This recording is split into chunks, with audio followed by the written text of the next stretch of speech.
No, it's coming. Up to Reds.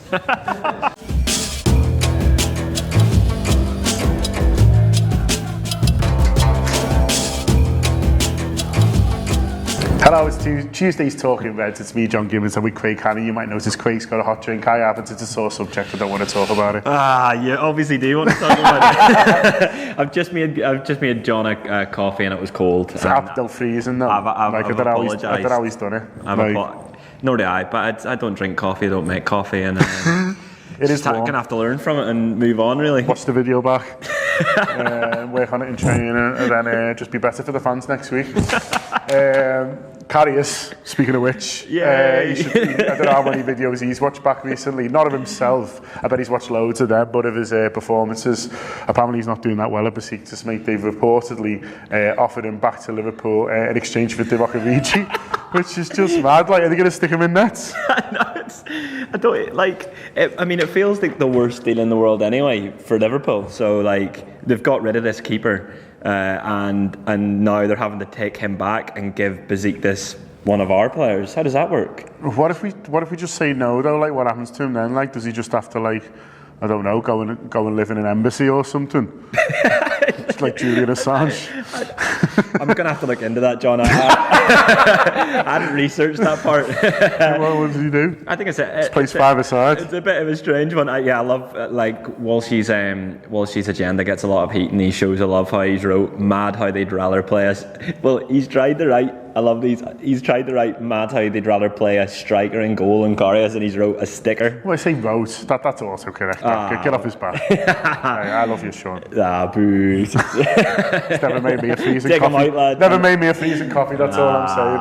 But yeah, I mean, it's not happening, is it? No, it's not happening. I think Don King's come out and said that when they signed him on loan, it was a 2-year loan, and then they had to buy him at the end. There's no, you can't send him back if he's broken or he's not working, or you can't do that. I'm feeling a little bit sorry for him. I think. Don't, mate. I know. Look, Kiev has it hurt us, and I think our relationship with Loris Karius before Kiev I'd say was fractured and was just about being built together, kind of in the build up to Kiev. And look, those two mistakes will haunt me. I'm sure they'll haunt him for the rest of his life. I honestly think that video he did in the summer was worse than Kiev. I was thinking about it on the way in again today, and that swoosh thing in Hollywood that comes down from the moon or something. Like, how much it's there to go to the moon, Have you looked that up? Yeah, I've looked it up. Yeah, it's there, and then that's where he's sending cameras from the moon to zoom in on him playing table tennis.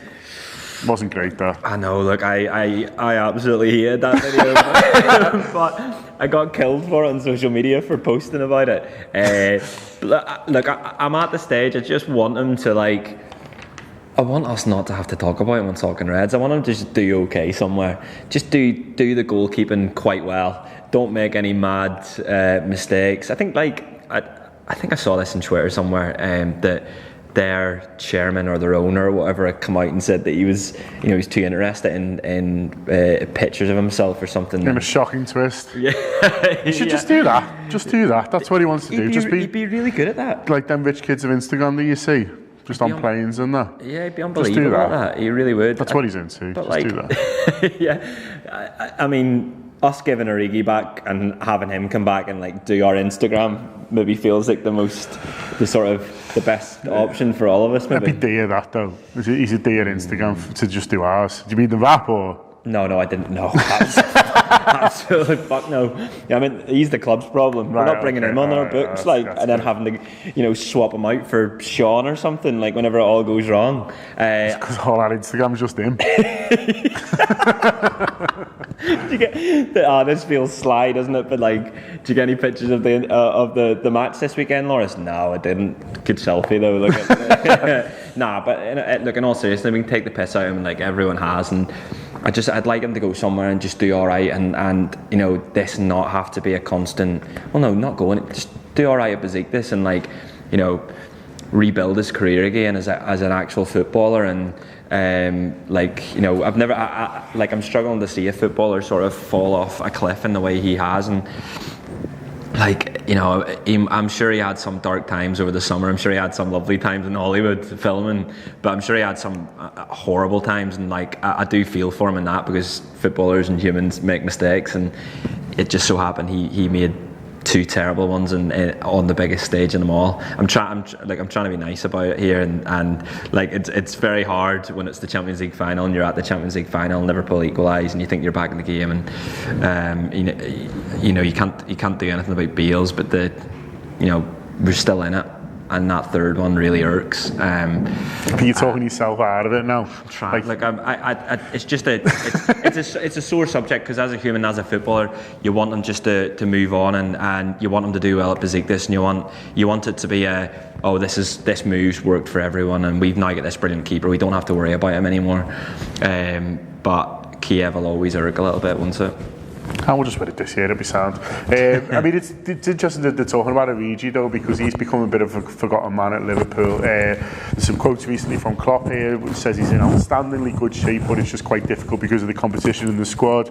Obviously, Sturridge has surprised a few people this season, which is great for him and great for those of us who really like Danny Sturridge, but it obviously moves everyone else down the pecking order a bit, and it just feels like we've got one too many there now in terms of a central striker. If Origi gave you a bit more confidence wide, or Solanke really, then you'd feel like there was a better option for them. But at the moment, you wouldn't necessarily want to see Origi starting left of a free or right of a free, would you? We had a little bit of a go in pre-season. I didn't think it massively worked, and so both Origi and Solanke are in a bit of a difficult position, really. But Origi's older, he's an international footballer, he's someone who's had a taste of the high life, if you like, that run a couple of years ago to the Europa League final where he was excellent, and he must be starting to think that, what's my future here, and do I need to be looking, if not to Besiktas on loan, then maybe somewhere else? I think he definitely does. I think, look, he had a poor pre-season, and I was kind of hoping for him to come back. I know he didn't have a brilliant campaign last year in Germany, but I was reading a little bit on him, and he apparently he'd finished the season quite well for them. They stay up, and I think that he just seems to be another one of these players, maybe in the Danny Ings category, whereby like this Liverpool team are progressing at a rate that's quicker than what involves him, and you've seen Danny Ings go to Southampton and score a few goals, and I think, I could see Divock Origi doing that somewhere where they. Maybe it's empathy again. I feel a little bit sorry for him, because like there is another universe somewhere where Divock Origi doesn't get injured in that Everton game, and he has a brilliant end of the season. Liverpool win the Europa League, and he's part of it, and he wins a trophy for Liverpool, and then he gets into the next season bouncing. I think they're. It's Furious Murray's fault, is that what you're saying?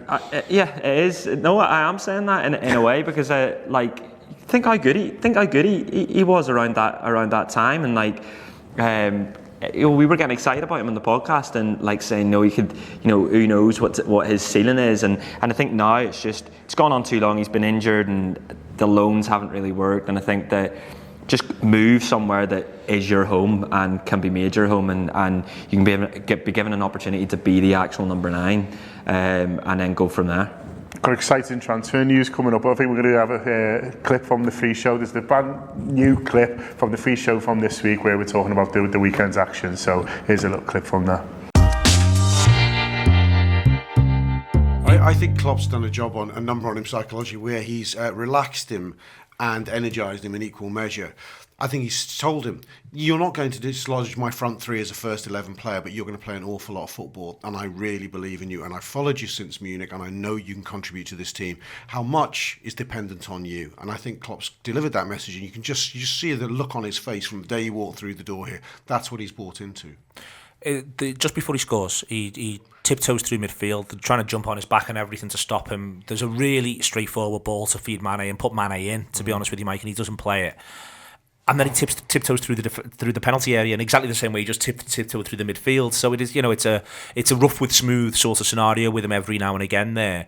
But it was a lovely goal, and it was rewards as much for the work he's done in all the games leading up to this point as it was for the work done in this game, I felt like. And it was nice he got it in front of the cop, and it was nice. I was actually pleased to see him turn around, do the thing where he points to his name on his back. You know what I mean? He deserves that for everything he's done so far. Yeah, he's got a real presence about him. I like the way he plays with his head up. When he gets on the ball, he's all about vision and guile and creativity. He can see it pass probably better than any player in this Liverpool side. And I think there's a case really for in that type of home game when you're gonna get that amount of possession, very little threat from the opposition for him starting, because he gives the midfield a completely different look and far more creative feel. I think where we struggled in the early part of the season when people were beginning to obsess over the fact that we haven't quite hit our straps, the midfield was purely functional. And I said at the start of the season when he came in, with people talking about him being this auxiliary striker, I never really saw him in that sense. I prefer him coming from deep, where he's got the whole game in front of him, because he's just got that ability to see passes. Obviously, the goal itself, it just shows how devilish he can be in the box, and that body swerve. I mean, not many players have got that, and the precision of the finish as well. I mean, he's a brilliant addition, and I think of all the players that Klopp has signed, given that Keita's being out with injury, he's the one that's pressing to become more of a first team regular rather than someone who just comes in from time to time. So that is the free show that we do every Monday, so do have a listen to that. You laughing at me there. That was a unexpected clip. Because I needed to sneeze. I'll come clean, you know what I mean? We've slaughtered Craig for his cold coffee. You know, I needed to sneeze. But it's that time of year, folks. If you don't live in the northwest of England, the weather has turned. Wrap up warm. Avoid Marketing and the weather. Let's do some transfer stuff. Everyone loves transfer stuff. It never ends. The transfer window might not be open, but there's always talk. And there's reports in France, specifically from RAC1, suggesting that Barcelona have told winger Ousmane Demebele that he's free to find a new club. It never seems to have quite worked out for him at Barcelona, does it? Liverpool have chased him for a while. Sean said that the Klopp was apparently interested when he was at Rennes in 2016. Yeah, he looks talented to me. He looks pacey. There's a lot of good players that hasn't quite worked out for at Barcelona who have gone on to have very good careers, and he could be the next one. And as you say, you won't be surprised if Liverpool are interested, because it's all the same people who were there then. It's the same transfer committee. So maybe an opportunity to go back in for him this January. Who knows? Definitely. So I'd be bang up for it. I think that the year before Mbappe sort of becomes big, Dembele was that kind of he was that player that he'd been bossing it in France, and he obviously gets the move to Dortmund. It said there that Klopp wanted him. It feels like he's maybe made that Barcelona move maybe 3 years too early.